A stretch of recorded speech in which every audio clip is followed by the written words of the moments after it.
मुस्लिम समाजावर होत असलेल्या अन्यायाविरोधात मुस्लिम राष्ट्रीय मोर्चाचे जिल्हाधिकाऱ्यांना निवेदन। देशभरात मॉब लिंचिंग आणि मुस्लिमांच्या हत्या होत आहेत असा आरोप करीत मुस्लिम लोकांवर होणारा अन्याय थांबवून त्यांना न्याय मिळवून देण्याची मागणी आज दिनांक 25 जून रोजी दुपारी 1 वाजता मुस्लिम राष्ट्रीय मोर्चाचे जिल्हाध्यक्ष शेख मुजम्मिल यांच्या नेतृत्वात जिल्हाधिकारी अजित कुमार यांना निवेदनाद्वारे करण्यात आली आहे।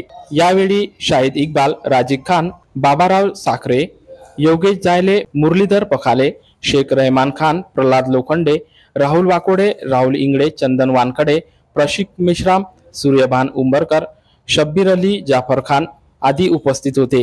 जय मुल्ला साथियों, मैं शेख मुजम्मिल शेख जाबिर, राष्ट्रीय मुस्लिम मोर्चा। आने वाले 10 साल में जो मुसलमानों पे बीजेपी सरकार जुल्म कर रही, कभी ट्रेन के अंदर मुसलमानों को फेंके जा रहा है, तो कभी है तो मुसलमानों के घर पे है तो बुलडोजर चलाए जा रहे, उसके विरोध में हमने पूरे भारत भर में आंदोलन कलेक्टर ऑफिस पे राष्ट्रपति साहब को कलेक्टर के जरिए दिया जा रहा है। और साथियों, आज जो मुसलमानों पे जुल्म हो रहा है और अकोला कार्यालय पे हम कलेक्टर साहब को निवेदन दे रहे हैं। आपकी मांग क्या है? हमारी मांग ये है कि जो मुसलमानों पे अत्याचार हो रहा उसको रोकना चाहिए।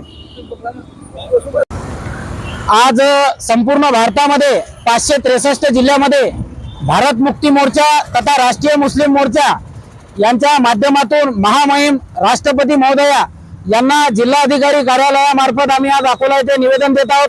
हे निवेदन आम्ही अशासाठी देत आहोत की जे बेगुन्हा मुसलमान आहेत त्यांच्यावरती मॉब लिंचिंगच्या माध्यमातून त्यांची हत्या करण्यात येत आहे, पोलीस कस्टडीमध्ये त्यांना मारले जात आहे।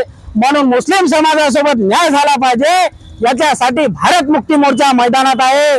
आम्ही हे निवेदन देत आहोत, जर मुस्लिमांवरील अन्याय रोखले गेले नाही, त्यांच्यासोबत जर न्याय झाला नाही तर भारत मुक्ती मोर्चा या देशामध्ये फार मोठं आंदोलन करणार आहे। एवढं मी या ठिकाणी बोलतो। जय भीम, जय मूल निवासी।